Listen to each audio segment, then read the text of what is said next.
আসসালামু আলাইকুম এভরিওয়ান। আজকে আমি আপনাদের সাথে শেয়ার করব টকঝাল মিষ্টি জলপাইয়ের আচারের রেসিপি। আপনারা যারা বাসায় থাকা উপকরণ দিয়ে এই আচারটা বানাতে চান তারা আজকের এই ভিডিওটি শেষ পর্যন্ত দেখুন।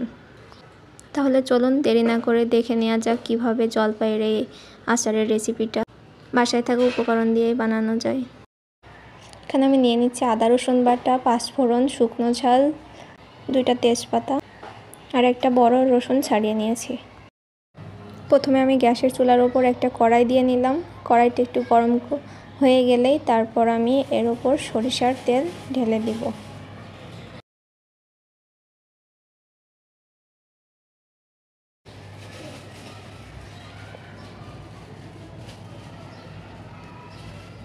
দেখতেই পাচ্ছেন সরিষার তেল ঢেলে দিয়েছি।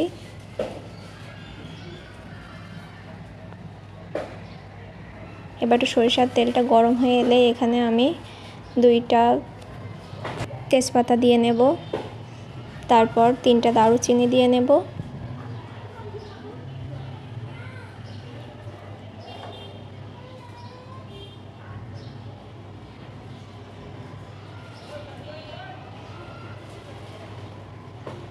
এখন এখানে আমি কয়েকটা শুকনা মরিচ দিয়ে নেব।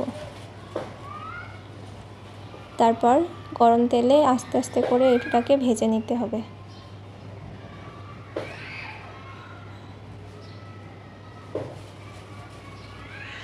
এগুলোকে ভেজে নেওয়ার পরে আমি এখানে পাঁচফোড়ন দিয়ে নিলাম এবং গ্যাসের আঁচটা একটু লো হিটে দিয়ে নিলাম যাতে মশলাটা ভালোভাবে ভাজা ভাজা হয়ে যায়। এখানে কয়েকটা রসুন দিয়ে নিলাম। মাথায় রাখবেন গ্যাস কিন্তু মিডিয়াম হিটে দিয়ে রাখবেন, নইলে কিন্তু মশলাগুলো পুড়ে যেতে পারে এবং স্বাদটাও নষ্ট হয়ে যেতে পারে।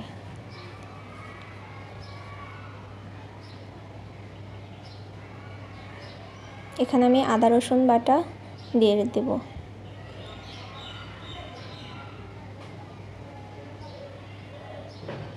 এবং ভালোভাবে মিশিয়ে মশলাগুলোকে একটু ভেজে নিব।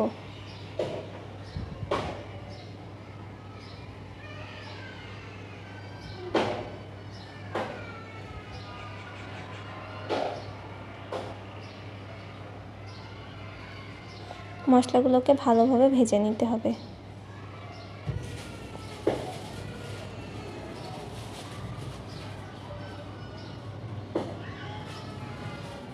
তারপর এখানে আমি পরিমাণ মতো হলুদ গুঁড়া দিয়ে নিচ্ছি।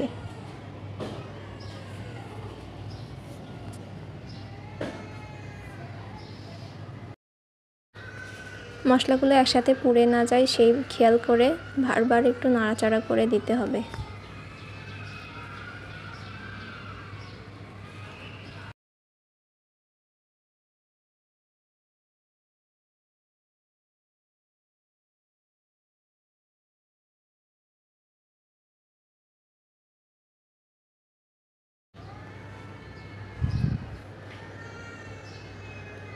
তারপর এখানে আমি পরিমাণ মতো লবণ দিয়ে নিব। আপনারা আপনাদের পরিমাণ মতো এবং স্বাদ বুঝে লবণটা বাড়িয়ে কিংবা কমিয়ে দিতে পারেন।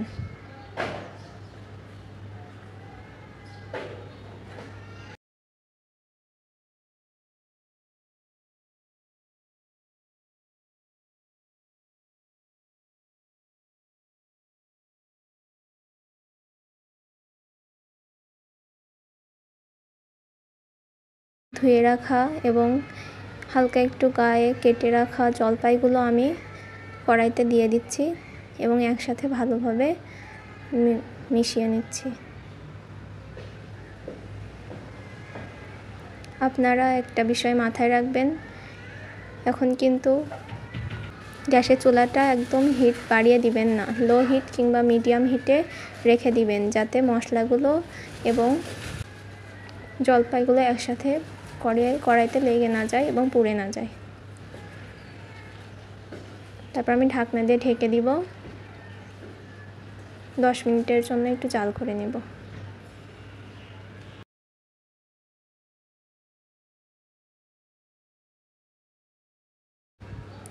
দশ মিনিট পর ঢাকনা খুলে দেখলাম যে জলপাইগুলো অনেকটা সিদ্ধ হয়ে গেছে। এখন আমি ভালোভাবে নাড়িয়ে নাড়িয়ে জলপাইগুলোকে মশলার সাথে মাখিয়ে নিব, যাতে জলপাইয়ের ভিতরে মশলাগুলো ভালোভাবে যায়।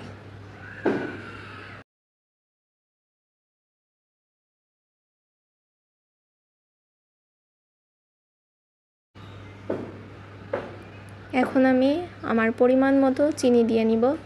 আপনারা আপনাদের স্বাদ মতো চিনি দিয়ে নেবেন। চিনিগুলো ভালোভাবে মিক্স করে নিব।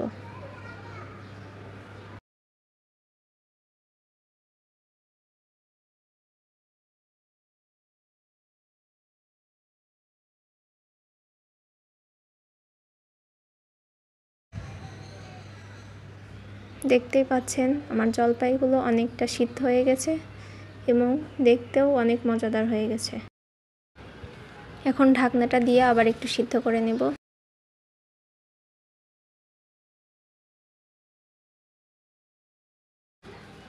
ঢাকনাটা খোলার পরে আপনারাই দেখুন জলপাইগুলো কতটা সিদ্ধ হয়ে গেছে এবং দেখতে লোভনীয় হয়ে গেছে।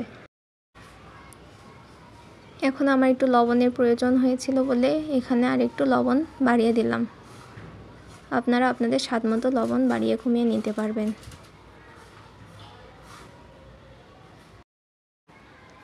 একটু মিশিয়ে দিব লবণ ভালো করে, তাহলে দেখতে পাচ্ছেন আপনারা খুব অল্প সময়ে আমাদের টকঝাল মিষ্টি জলপাইয়ের আচার তৈরি হয়ে গেল।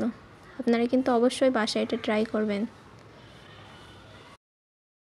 ভিডিওটা ভালো লাগলে অবশ্যই লাইক করতে ভুলবেন না এবং আমার চ্যানেলটা সাবস্ক্রাইব করে দিবেন। আসসালামু আলাইকুম, আল্লাহ হাফেজ।